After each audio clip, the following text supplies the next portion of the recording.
apologies for the delay. Someone was putting on a sweet potato, so we had to wait a little bit. We're back with a new show for the Premier League season. Yes, everybody, I'm enjoying saying stuff like that. The Premier League season, Leeds United back in the big time, and I am joined by my pal David Brown, fresh from a lovely summer off one Leeds as well. How you doing, fella? All good? Yeah, brilliant. It's a lot less stressful when there's no football, isn't it? You can just enjoy life. That's it, mate. We're back to Premier League content as well. Do you know what it did, mate? It brought me back to last time we were doing the debrief and all that sort of stuff, and when we were just getting battered week after week, and me, you, and Gabe, or me, you, and KG, we'd have to show our faces, and the shows did really well, to be fair. So hopefully, mate, with better circumstances and a better environment at Leeds, we'll be able to continue the show, mate, through the season and have actual good results. Who knows? I think it's a bit of a What do you tall mean? order. Are you not looking forward to watching like the world class players do long throw-ins and using 25 yards of the pitch? Not looking forward to that. Oh man, I think it's one of them things with this where I'm like, I'm really excited by what's happening. I'm really excited, like me and you were just talking about the friendly off air as well, and I'm excited by what we've done as well in the window so far.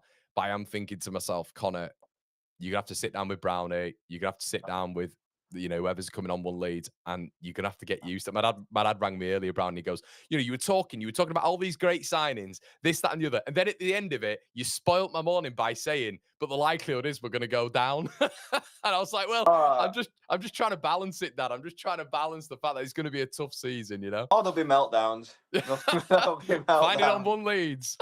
There'll be meltdowns for sure, but I'd rather be looking at a set of fixtures with what is it, Everton, Arsenal, Newcastle, and Preston, Stoke, and QPR. Honestly, I was so done with that. Like the relief when it was done was just. I just haven't stopped smiling since. I don't think it was just so stressful, wasn't it? Even though in the back of our minds we kind of think we did a show where it felt done, but with Leeds United until it actually is done, it's never really truly done, isn't it? So, um, yeah, nice summer, no stress. We're ready to do it all over again. Ready to do it all over again. Yeah, and if some of you OGs as well remember Brownie being involved last time out, then it's good to obviously get him back. Everybody's buzzing in the chat to see you back, mate, which is nice as well. Eventually, evening Connor and Brownie, what's going on? Hello, everyone. Hello, hello, hello. Brownie is the antithesis of Gabe. Glass half full and positivity. That's why we like having them both on, because it's two completely different opinions, which is brilliant. And that's what it is. Not an echo chamber over here. But yes, right, mate. Where do you want to start? Should we talk about the back end of last season? Should we make it a little bit more relevant and talk about the signings and what needs to be done, what you're excited about, the fixtures? I've not caught up with you in so long, mate, when it comes to Leeds. Probably not the signings, because other than Langstaff, I don't have a clue who any of them are. So, Yeah, you know yeah. me, like, unless stuff happens in the UK, I mean, people can put up all these clips all they like, but I'm not having anybody new half of these players. A bit like the last time we were around when we signed with Fina, Lorente, Yeah, Koch. yeah. It's an untapped market. So yeah, let's talk about Plymouth. Someday, I presume, down there, mate. It was someday for me, so I can't imagine what it was like for you.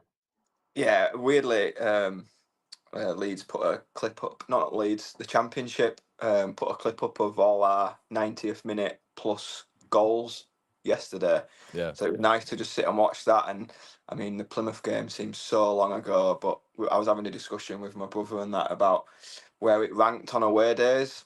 Mm. And it was right up there, like the way it was done. I mean, the Birmingham away game, the 5-4 game, we all thought would take some beating because it was just absolutely bonkers. But to win a league in injury time, it's once in a lifetime stuff. I think. I don't think any of us will experience anything like that again. Yeah, it feels like it.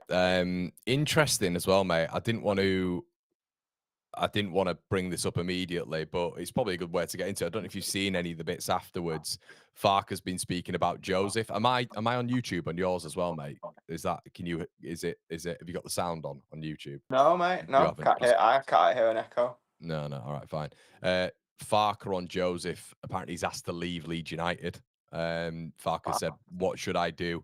I can't call the police to drag him here on the training pitch. It was his decision." And Farker has confirmed that Joseph has handed in a transfer request. Apparently, he was supposed to travel with the squad to Germany, but has stayed in the UK. What's your immediate reaction to that, mate? Just get him sold. I don't Yeah. think it'd be a huge loss, to be honest. It wasn't like he didn't have a load of chances last season. I thought especially at the start of the season, he seemed like he was the main man, and it was one where he goes where the Spain under 21 seems to be banging in goals left, right, and centre, Mm. and then when he played for Leeds, it just felt like he'd never been in a penalty box before at times. Obviously a good player in there, but if you don't want to be part of Leeds United in the Premier League, get as much money as we want for him. Yeah. I'd be What? looking at double figures, Yeah. Yeah. million wise. I don't. This was what wound me up last time in Leeds. We seem to be just like use the pun bent over and just sell our players for whatever. I don't think we're in a position where we need to do that. I felt when Mm. Phillips went, he was cheap. Um, I even Cresswell thought as well. I I think even thought Cresswell won, wasn't it? yeah, I even thought Rafinha was cheap. Honestly, you could see what was. It felt like we'd been done a little bit by Barca on a low ball price, but with Joseph, yeah, 10 million plus. I don't think like we have to give our players away. Um, for him to hand in a transfer request, that kind of tells me there's something lined up. There's something there. It made me laugh with the Notts Forest Morgan Gibbs White situation about player being tapped up. Everybody's tapped up these days. Every transfer's done and dusted before clubs even speak. So, yeah, it kind of tells me that he's got something sorted somewhere. So, if they really want him, they better stump up some money. Otherwise, he'll be with the 21s and Johnny Howson, I think. Yeah, good to see him back in it. That's a positive, the positive spin on things as well. And it back with the 21s. Obviously, Borough did a bit of a thank you, and it's been a great one, Skip. But obviously, you weren't far off from Johnny, were you in your Leeds days? But it's good to see him back with the club in it. It's a bit of a. Do you reckon we can get him out for one more spin? What do you reckon? Oh, like a League Cup appearance or something like Yeah. that. I'm sure he'd love that. Yeah, I came through with Johnny. I think it just you need players at the club who just get the club. A little bit like when Cooper was coming towards the end, where it was obvious he wasn't the obvious centre back choice and he wasn't the player that was going to play, but you just could tell that he was a driving force behind the scenes and in the dressing room. So yeah, it's really good to have Leeds players, Leeds people involved with the club. It can only help. And other things like that, like handing on experience to the young lads, a bit like your Greys, your Chambers, Mm. your Chadwicks, who you've seen just getting that little taste. He's been there, he's done it. He's come through the academy, he's played in the first team. So that arm around their players' shoulders can only be a positive thing for me. Yeah, so that experience in it is it's really important as well. Coming through the ranks at Leeds, playing at the top level, it's unequivocally important for a young lad's career. So, yeah, good to see him there. Rest in peace as well, mate. Ozzy Osbourne has passed away. There you go. One Is on that the one, the I know rocks. who he is. Yeah, I'm just saying that just happened now. I've not Yeah, lived yeah. under a rock for the last 36 years. I Yeah, yeah, and the rest. It feels like he's been alive, done it for about 80 years, but meant me, not him. oh dear, but yeah, rest in peace, Ozzy. God, what a rock star he was. But Ethan says, "Con, love the adaptability of this squad when Yoel was on it in the 10. When he was off it in the 8, we played 10 times better with the 8." Okay, yeah, Brownie, they agree with you, which is good on multiple things, I presume. What have you made of the Preseason friendly, mate. Obviously, we've just played. I don't even know who is it. Vira. We need to give a disclaimer out here for people that don't want to know. A bit for weirdos like me who didn't want to know the score and wanted to watch it.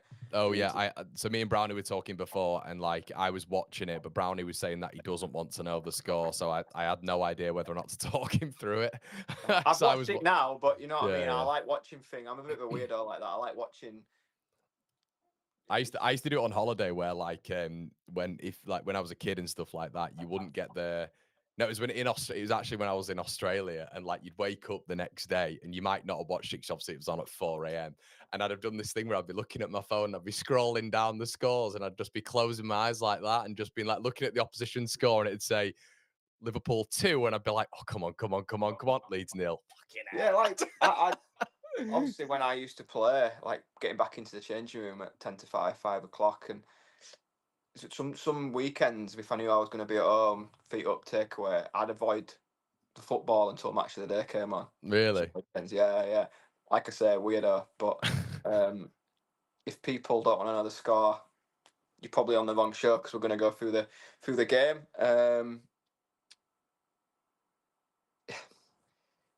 We'll talk about the Man United game first, I think, because I was actually quite impressed with, and you know what my pronunciations are like, but I'll just say the new striker because I'm not even going to try. You can call him Lucas. Lucas. We'll go with Lucas. Lucas, the cop cat. Yeah, him up top. He was better than I thought he were going to be. If I'm being honest, seemed to link up. I feel a lot of people haven't really focused on him either. It's been kind of like just because obviously, and I'm in the same opinion that we need not a big name signing, but you know, a striker that's going to get you off the edge of the seat and think, okay, that's going to be our main man. And that's not to take anything away from Pirot, because I absolutely love Pirot, but I think he'll need help himself. He's never played in the Premier League before, so Lucas the Copcat, I was quite surprised with how well he linked play up. He was bigger than I thought he was going to be as well, and off the highlights of the game we've just played today, again looked quite impressive. So quietly surprised with that one. I saw the free transfer, I saw he'd been let go, I saw his injury record, and I thought, is he just going to be a bit part here and there? But he looks like he could more than handle himself. Yeah, definitely. I think you're right. I think and I guess that comes down to the profiles, doesn't it, mate? The players that we've brought and the clear thing that we're looking at in terms of like obviously Stack and Beal and Nemecha and players like this. They are, and Bornau, who's come in and has got the classic Leeds curse of being injured for 2 weeks already. But it feels like 2 weeks out. Mate, wait, if we're bringing this Pai Zhao as well, he's out for 4 weeks. So that's another one. So, but yeah, it is interesting, isn't it, mate, when it comes to the profiles of the players and the size. And I guess that's what you've got to do in the Prem now, isn't it? You've got to look for players who are athletic, physical, big, and able to deal with the demands of of a league, Brownie, where not only are they quick and technical and have got a high degree of football IQ, but they're also big buggers. They're big buggers nowadays. Yeah, of course. It's kind of gone full circle. I can remember when I was coming through, like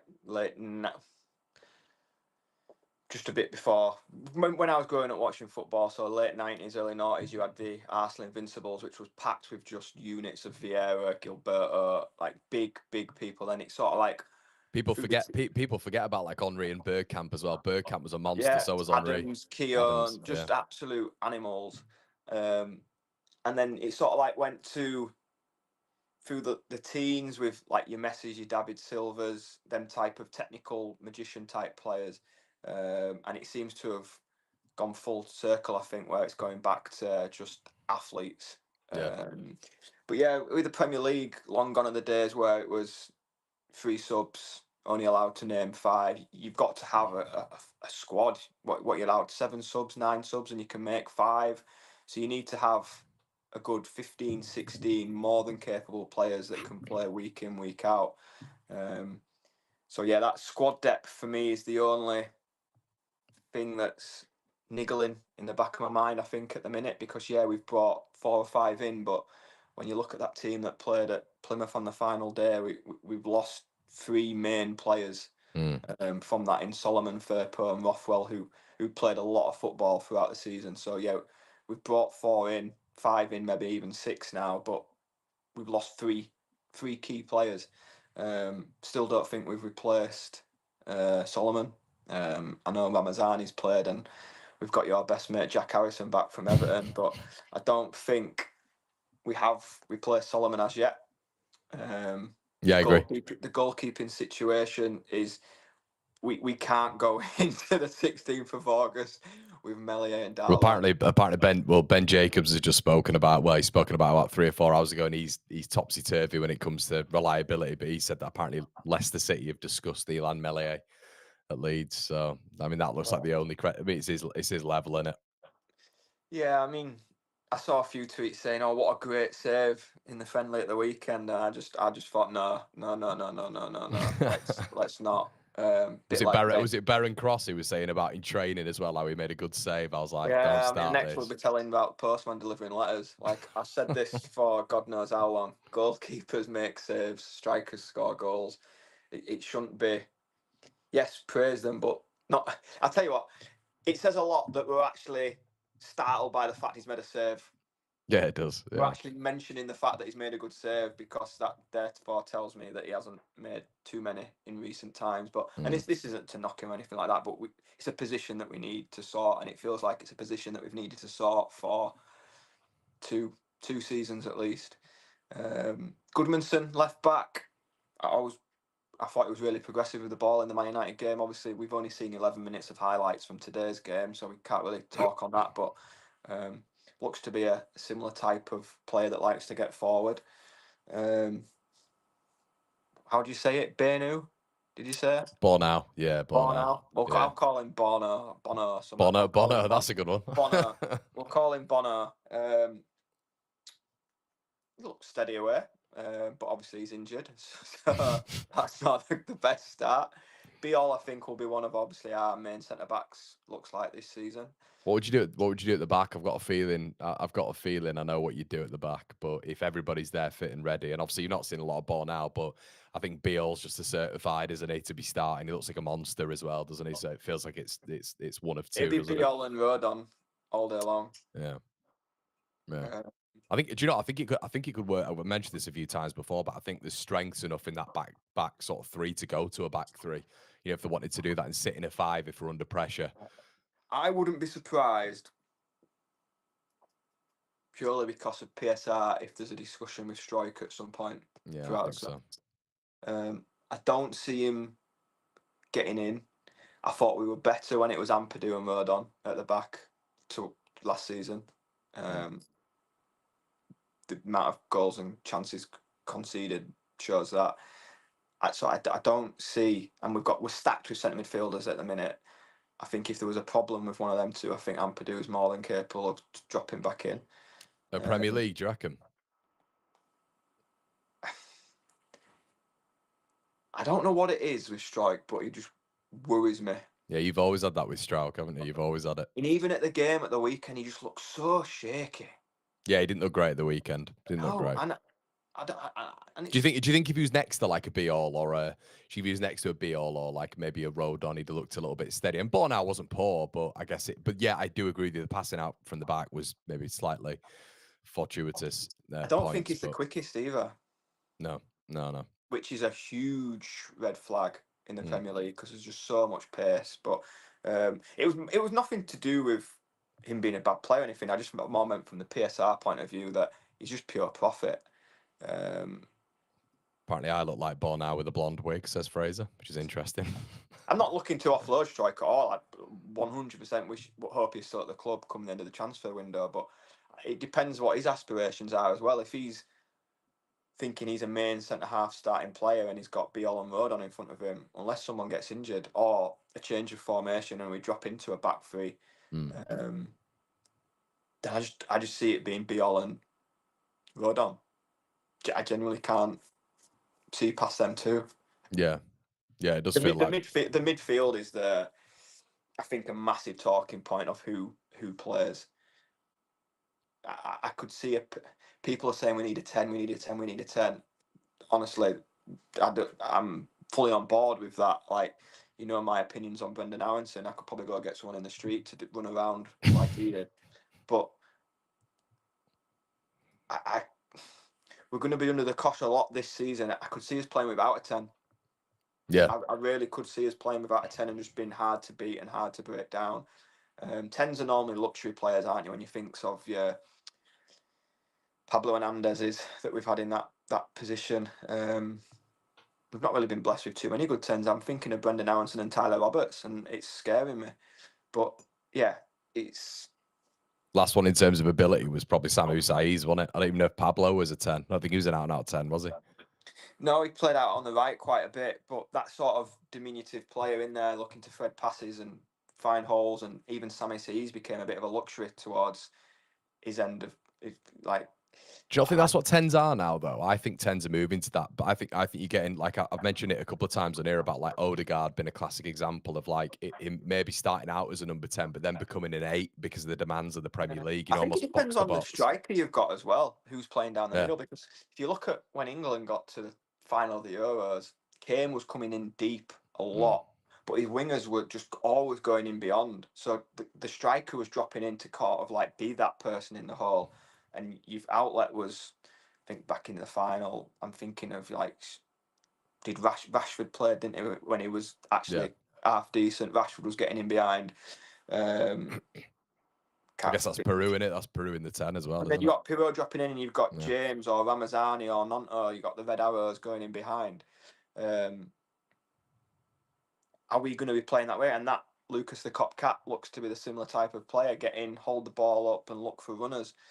Whereas on the flip side, when we go back to Leeds in the Championship before, you'd have Bamford who'd look to stretch it, and you'd also have Nketiah, who was also a runner as well. So that allowed your likes of Pablo to roam around in the hole. So I guess it just depends on how we're going to play. But the way we've gone into the market, we're just looking for strong centre midfield. When you look at the profile of Longstaff, What'd you make to that? I thought you'd like that one. And Anton, how do you say it? Stack? Yeah. Stack. Stack, yeah. Very similar type, just break play up. Not going to win your fantasy points, not flair players, but they just do the job, break things up, and you throw into the mix. Ampadu, similar type of player. Tanaka gets the ball, keeps it neat and tidy. And How good did he look on that against Man United? So good, and I think he's one of them where, come the end of the season, people are going to see how good he actually is in the Premier League as well. Gonna make some serious profit on him, aren't they? 3.4 million. I think we're going to struggle come next transfer next summer, but that's a conversation for way down the line. But when you look at the profile of all our midfielders, if you pick 3 out of that, there's not really an out-and-out 10, really, is there? It's just players who keep the ball, break it up, do a job. So, so that's that. So yeah, I think the 2 positions now I'm really itching for are a centre forward and a goalkeeper at the minute. Exact at the minute. And again, I love Pirlo. He's top goal scorer last season. He drops in, he creates so much. You saw it at the weekend against Man United. The through ball for Ramazani. He finds and threads passes really well. But I just think it's levels, Brownie. It's levels. You know it. It's levels. You know, you step up to that Premier League level. It's the hardest it's ever been as well. It's just, I think with Peru, the thing that worries me a little bit is just the speed. It's the agility. You know, sometimes he's a little bit sluggish on the ball, isn't he? Sometimes he got us frustrated as well. Look, the 19 goals, incredible, but we know he's a very purpose-built player, isn't he? Like you said, just into that number 10. I think maybe there's a purpose for him in toward the last maybe 10, 15 minutes of games where he's occupying that edge of the box and able to maybe get Leeds back into the game or whatever. But I think him starting games and being our outlet, I think we might struggle with that a little bit. Yeah, and that's another interesting thing that is this I think it is a praise, because I think it was one thing that Bielsa got. You know my love for Bielsa. I'm not saying, but the one thing that people kind of weren't happy with was his sentiment towards players. Yeah. So like his over sentiment towards Bamford or Cooper or Ayling or whoever it was. Whereas you've seen this summer, Firpo, thank you, fantastic, off you go. If his video is believed to be that there was no contract offered at all, because that's what he said. I couldn't believe how it came out about Bamford in a press conference at the end of the game. But you just look at No sentiment whatsoever. You've done a good job for us. Thank you very much. On you go. And he did that decision with Melier as well. He should have come out of the team way earlier. People were hammering him on that, but at the point of where it was something needs to be done now, pulled him out and didn't get back in. And them decisions are quite pleasing to see. I think that it isn't sentiment FC. It's a ruthlessness to get what we need and get the job done. How important do you think the goalkeeper position is? Because I'm hearing a lot of left wing, I'm hearing a lot of striker, I'm hearing a lot of, more fullback cover, and I agree with all of it really. But I think there is a glaring maybe misstep in between the nets, Brownie. And I think getting a goalkeeper in as early as possible for me is so important. It's so important to have a relationship with the back line. It's so important to build up that almost synergy between yourself, even when it comes to passing out from the back. I think it's so important to get a keeper in early, and I think maybe some people are just missing that out a bit. I mean, what are your thoughts on that? I think we'll be doing a lot of defending this season. If we finish 17th, it's been a good year. The last 2 seasons, the teams that have come up have gone straight back down. So that tells me we're going to be facing a lot of shots. Yeah. Now, if you've got a mannequin in net, you're going to concede a lot of goals. It's imperative that you've got someone who can be a goalkeeper. I mean, we went up last season on 100 points. We had to win the league in the 91st minute. You could attribute double-figure points to Melier. I'm sorry, but you can't. And that's in the Championship where he's not facing anywhere near the amount of shots he's going to face this season. So for me, the goalkeeper and the striker, goals win games, and clean sheets create points. So them 2 positions are what I want to see it sooner rather than later. I really do. Yeah. It's massively important, isn't it? Yeah. Yeah, let's get into a few comments. Kershaw says Peru might rip it up, but we cannot take the chance. Need a quality number 9 to challenge for the shirt, raise all standards. Peru will bag double figures in the Prem. Wow, he's just so good at popping up in the... I'm not... Fair enough, Chris. Double figures in the Prem is a lot, but... Nobody imagined Bamford to be getting... What did he get in the Prem? 16? 17? Yeah. I mean, it can happen. I'll have to do something. For Pirot to get double figures... He'd have to be playing a lot of games as well. Yeah, he has to be playing. What, a goal every 3.5 games in the Premier League. That's some feat. It is. It is indeed. Rajiv says, also, is Farke serious about making Sam Chambers play right back? Looks like he did the same in today's game. Correct me if I'm wrong. It feels like with Rajiv, to be honest, we just need a little bit of cover there when it comes to fullback. It feels like we've got it at left back, but when it comes to, Brownie Bogle looked brilliant, didn't he? But it does feel like we need another right back, I think, just in there. Well, I was watching the game. During the game, I said, it was about 20 minutes ago, I said, would you rather this game peter out and it just be stop-start and it be a draw and not get beat by him, or would you rather it be end-to-end and someone have a chance of winning it? And then when Chambers came on, it started to go a bit end-to-end, and he looked like honestly struggling, wasn't he? He looked like he was defending in Norway and the game was in Sweden. I started to feel a little bit for him because he's not a right back. He's clearly not a right back, and there were times where he was further over than the penalty spot, and then he dived in, and I thought he was going to give a penalty. We can't. This was the problem when we were in the Premier League last time, and we went through that spell where we had all them injuries. We had like 5 or 6 teams. I remember the game at home against Arsenal. It was like we had 5 or 6 players under the age of 19 on the pitch at one point, and we can't do that again. We can't. If anything happened to Bogle, we can't be in the Premier League with Sam Chambers or Sam Byram starting every week. What are your thoughts on that right-hand side? Because it feels like, we've seen these 2 games now, haven't we, where we've seen Nonto and Bogle as a partnership in that Man United game, and then we've seen it again there when it comes to just like, an 11 staying on and an 11 going on. I don't think you should read into it too much, but in pre-season, obviously, like we just mentioned with the keeper, you need to build up partnerships. Do you maybe feel like Farke's going to go with the Bogle-Nonto right side? We said this, didn't we, last year on one of the shows about next year in the Premier League will be a completely different ball game. So when we're playing teams in the Championship, teams are happy to just defend, sit in, low blocks, try and break us down. So Solomon was perfect if we get into little pockets and things. This year, it's going to be us doing a lot of defending, and our chances are going to probably come on the counter attack, looking to break. So is that not for James though? Is that not for James? I was more looking at the Ramazani. He's going to be going for pace, but yeah. I'd be amazed if James doesn't start against Everton. Yeah, I would. I'd be absolutely amazed. And that's where I was going down the route of pace. So James, Ramazani, I think are quicker than Nonto. But yeah, it's strange that he's started with them two in both games. Especially with Nonto being away with the Italian under-21s as well. He's not had any extended period of time off, and he's come straight back in and he's playing.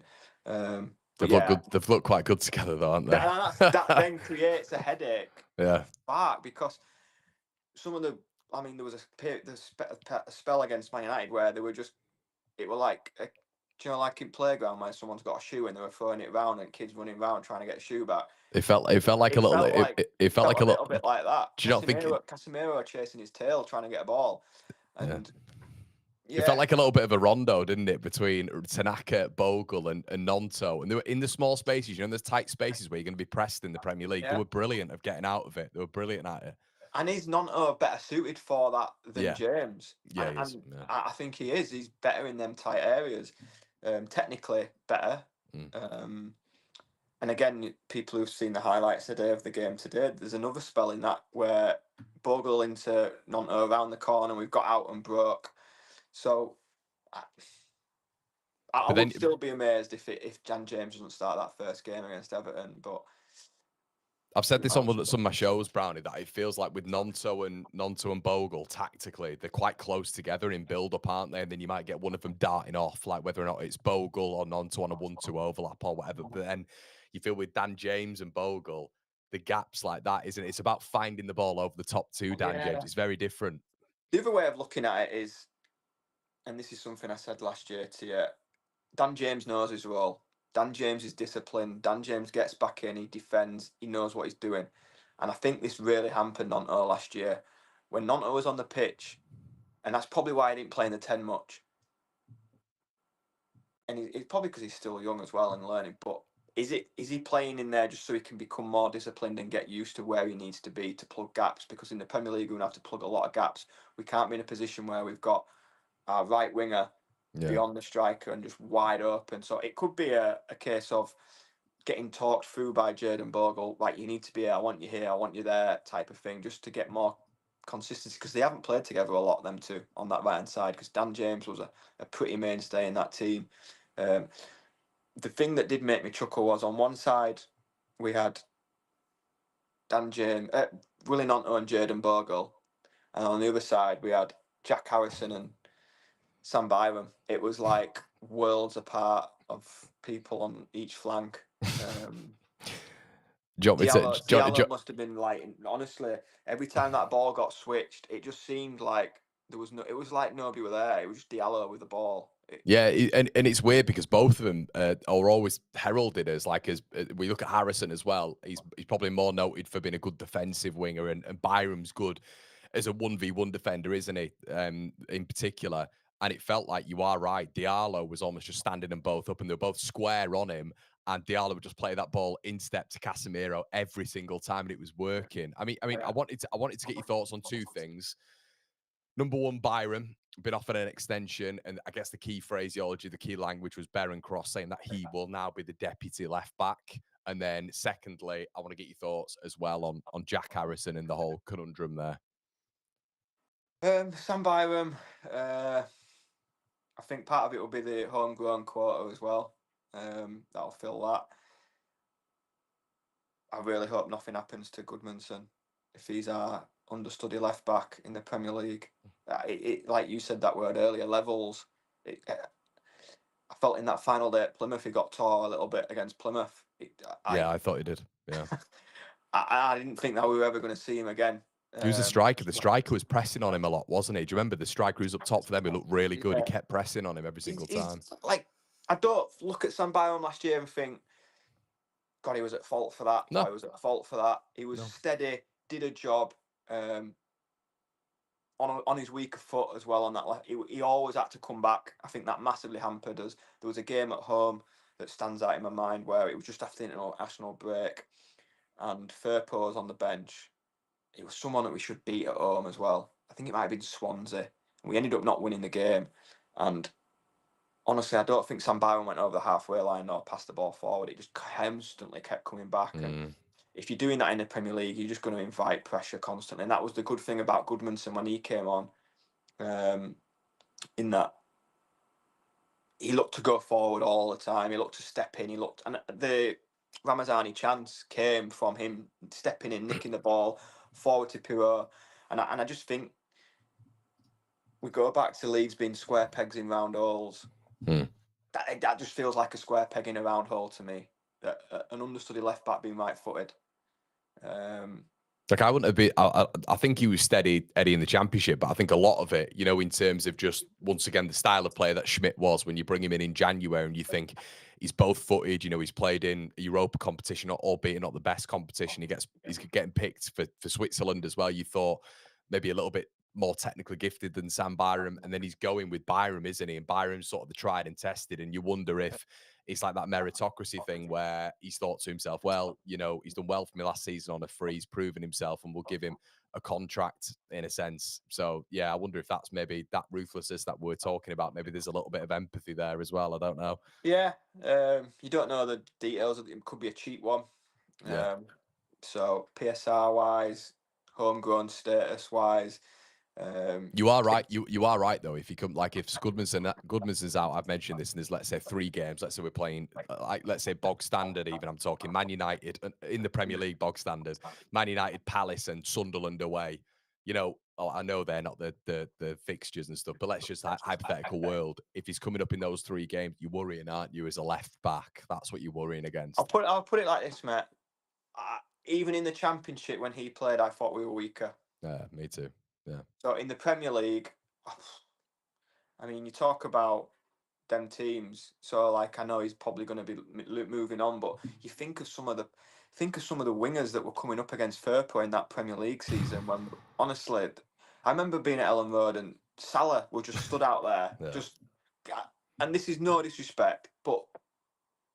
And that's the extreme because Liverpool were the champions. But Salah v Byron 1v1. Oh, yeah. I know Salah v anyone 1v1. Salah's normally good, but honestly, if you go through the teams and wingers in the Premier League,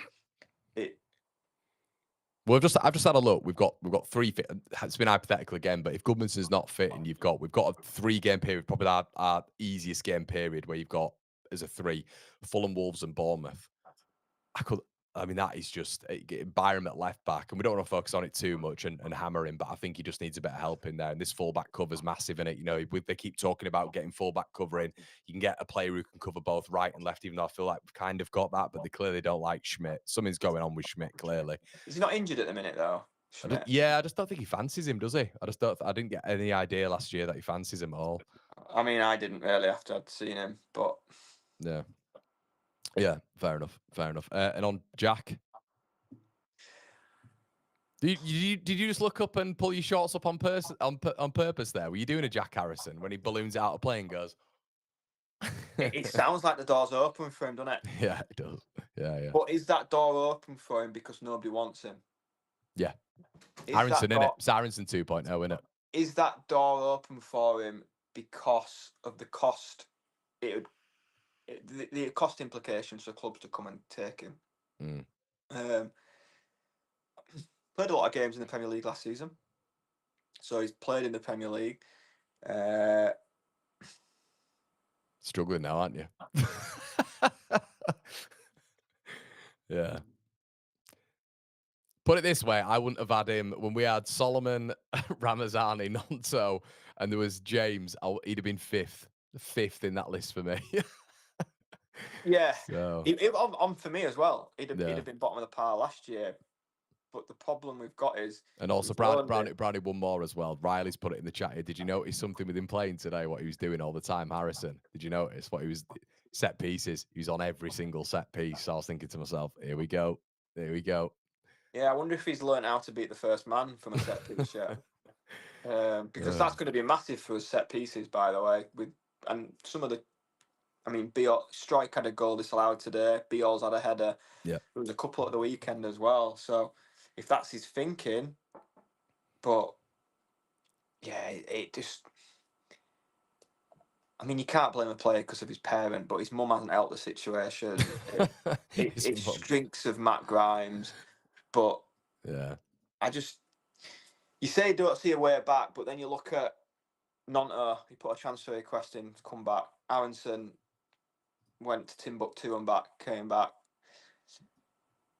So you can never really say never. No.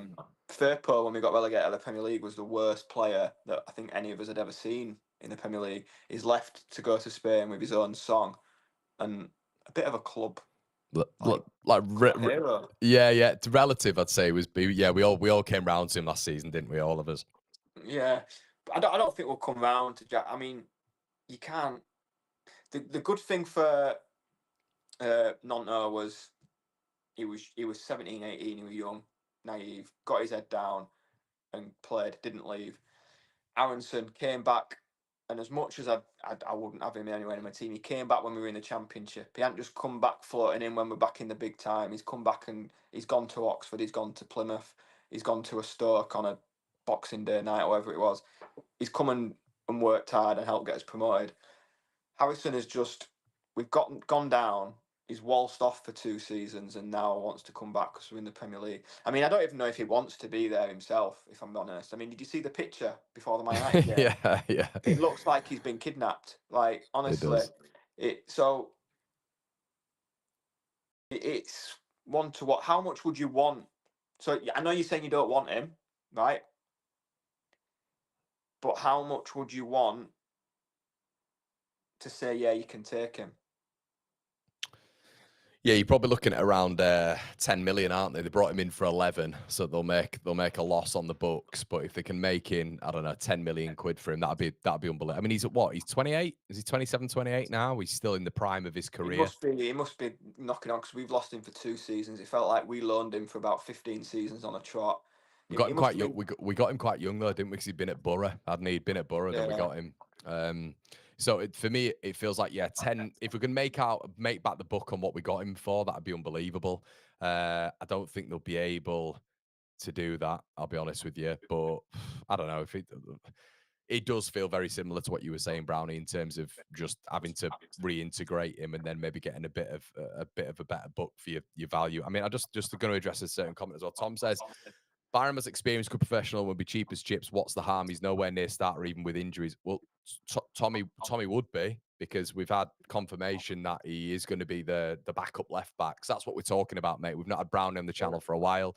So I know you'll probably hear me talk about it every single day, Tom, but this is Brownie's first appearance in about 3 months. That's why we're talking about it. But the whole experience, good professional thing, these are things that you can get from any pro. So yeah, I think Leeds can work their way around that for me. There's a few good ones out there as well at this moment in time. Nelson Semedo being one who could come in and cover both flanks. But yeah, we'll have to wait and see on that one. There's nothing against, like I said, nothing against Sam Byram. No. Like I said, he's never really let us down. It's just, would I be comfortable with him? Say I don't know, Goodwinson does a hamstring. You're looking at 6-7 weeks of Sam Byram at left back. I think we're in bother. And Tom, let us know on that as well. If that happened, and would you be comfortable with that? And if you are, mate, it's fine. But yeah, it's not just about him being a good pro, in my opinion. I think there's got to be a little bit more to it if we're going to stay in the top division. Jimmy says, does Gruev stay? Played in both friendlies so far. I don't think so. What do you reckon, Brownie? He played the longest in the Man United game. Interestingly, he played the longest. It goes back to that conversation of formations. If we're playing with 3 players to break up and destroy and look to counter, then he's got more of a chance. Yeah. If we're only playing with 2 in there and a 10, he's probably bottom of the pecking order, isn't he? When you look at Tanaka, Longstaff, Stock, Stoich, whatever you want to say. You're making it more complicated. Ampadu, he's probably bottom of that. He's probably what, 15 line? Yeah. But I would prefer him to be here. When you're talking about that, if Goodmanson got injured, you're looking at Byram.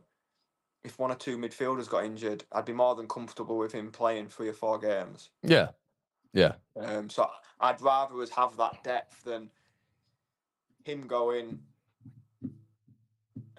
Strike going, because we said about the centre halves, and then when someone does get injured, you're looking at Chambers, Chadwick, Crew. I would be less comfortable with that. So they've said they're going to make up the depth, haven't they? They've said they're going to make up the depth according to the YEP. So it's going to be obviously a goalkeeper.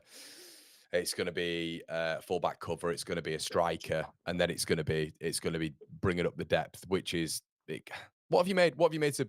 I know you were talking about the business. You've not been clued up on some of these players, and we've a lot of us have had to do the research as well on a lot of them.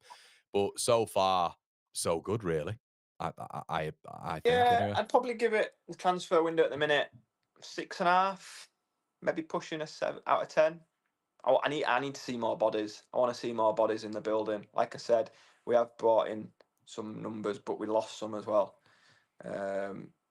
Still haven't solved the goalkeeping situation. So I think if we were to blow somebody away with a striker and a goalkeeper brought in, I think then that transfer window then suddenly becomes an 8.5, 9, and it's looking good. But we're certainly in a better situation than we were about 10 days ago, because if I'd have been doing this show about 10 days ago, I think I'd have been pulling my hair out, because it just didn't look like anything was moving or happening. Do you want to dare talk about another club who's got promoted with us, who seems to be aware our window has been compared to theirs throughout the season? Do you want to talk about Sunderland? Yeah. But they needed to, though, didn't they? They were 30 points behind us or something stupid. And I think we've come up with a better team, I'd say. Obviously. Yeah. Were they going to go into the Premier League with Luke O'Nien centre back? If you move to the left, I'll love you even more than I do it now. There you go. You're perfect. No, you're all right. You're all right. You're all right. You were veering into my cube there. They needed to do business, and if you look at our business compared to theirs, I think I'm happy with us. Yeah. Purely because of, in the last day or two, with the Langstaff and the Stack business, what we've spent in they've blown a lot of money, and I still feel they need a lot. Gabe was saying that the other day. They've spent a lot of money. Spent a lot of money. Have they signed a new goalkeeper yet? Not yet. Still got Patterson. Yeah. They've still got. I think they're looking at 2 centre backs as well, and they need a striker as well. So. And they've already spent nearly 100 million. Yeah. I guess they got the Bellingham money in, haven't they? And the Watson money in. Well, that's the other thing. They've come up 30 points behind us, and they got weaker. Hell of a lot weaker with Bellingham and what do you call it going to Brighton. They got Watson. Weaker. Yeah. It's good to see them having a go, and spending money. I would really like to see a couple of the promoted teams stay up. Leeds and Sunderland, like 2 big clubs. As I grew up, they were always in the Premier League. But I think it'd be difficult for all 3 clubs. I think it'd be difficult. But at the minute, if you were to rank the 3 transfer windows from Leeds, Burnley and Sunderland, I think I'm happiest with ours. It's interesting, isn't it? When you're looking at this season, it's interesting looking at how it's gonna work its way through. Obviously, let's say the perfect window is we bring in exactly what I've just said to you, right? A GK. Would you bring in GK cover? Quick answer, yes or no? Depends if Melier was to leave. Yeah. So then you push Darlow down to 3rd, and then maybe have another keeper in, maybe like as a young understudy. How often does a goalkeeper get injured? It's a risk, but how often does it happen? Don't you dare say that. I'm just saying, going back into management, non-league, man's manager, and you'll have 5 subs. I'd not put a goalkeeper on bench. No. How often do you need to turn around and use a goalkeeper? But things do happen. But yeah, it would. It's a bit like that Sam Byram situation when if the keeper came in and got injured, would you be happy with Darlow for 5-6 weeks? I think that's the question people need to answer themselves, really. Yeah, no, 100%. I think it's going to be I don't think it's a top priority. Let's put it that way. I think I'd rather see other positions plugged before a goalkeeper backup came in. Fixtures, tough ones coming up, haven't we? Everton, Newcastle, Arsenal to start off the season. How are you feeling? We better get 3 points against Everton, haven't we? Because yeah. How crazy is Beal been out, by the way? How stupid is that? Beal been suspended. I read a tweet. Only 3% of suspensions have ever carried over to the Premier League. 3%. It's incredible. Leeds I don't care about the ruling. I don't care about the ruling. I know what UEFA have done, but I'm just talking about the actual premise of it. It's how can you get suspended in a league which isn't even relevant to this league and then have that carried up? That is unbelievable. That is, I've never heard of that. It's one of them things where they've all suspensions have got to carry over, even ones from last season, or none at all. 3% of suspensions have ever been carried over to the Premier League. I'll leave it at that. It's if he had signed for Man City, I bet he's playing first game of the season. Daniel says, "Hi guys, the GK is a January sale. It's all about the front line." Oh, Daniel, I don't want to see Darlow or Melee between the sticks, to be honest with you. But do you think when it comes to Everton, that feels I think if it feels must win, it's must win already, isn't it? I don't think it's actually a bad start when you look beyond them first three. Yeah. When you look into September and October, I think we've got an okay start. You've got Fulham away, Wolves away, Bournemouth at home, Spurs at home, Burnley away, West Ham at home. Five out of them 6. Obviously, the Spurs one's going to be tricky. You move into sort of late November and it gets very tricky. City, Chelsea, Liverpool, Brentford away. Yeah. We play Sunderland though, and like their entire team's at the African Cup of Nations. So. That is true. Just Granit Xhaka by himself. Granit Xhaka, Luke O'Nien, and Niall Quinn all playing. The fixtures, there's no easy game. I know it's a cliche, but there is literally no easy game. I were going to games last season in the Championship thinking, oh, this is a bit tricky. So me this season, it just feels, and it sounds daft on match day 1, but it just feels we need points on the board. Don't want to be going to game 4 still with a 0. Yeah, and I think as well, because I think when you do look at the teams that we're going up against now, and looking at just I think Sunderland haven't got like one of the top 6. I think it's till like November, so I think they've got a really good run. They've got West Ham at home, then Burnley, then Brentford, then Palace, then Villa. So they've got a few decent ones, and then obviously they play. I think the first top 6 team is on the 25th of October, so they've got a run at it there. Maybe it's momentum, isn't it? It's that pressure cooker as well. If we're going into game week 4 with 1 point on the board or no points on the board, that game week 4 then becomes huge. Yeah. And then not picking it. It's all if buts and maybes, and you just need to get them points on the board sooner rather than later, because you like you say. You look at last season with Southampton, it just ran away with them. It got to the point where they had no chance. Yeah. And all 3 of them that came up, really. I think I can remember listening to TalkSport once, and between the bottom 3, not one of them had won a game in the first 2 months or 3 months of the season. So it just releases that tension. Say you're going to a Liverpool away or a City at home, and you're in a 14th, 15th position, it just releases that. You can go play with a bit more freedom and without any pressure, if that's the right way to put it. Yeah.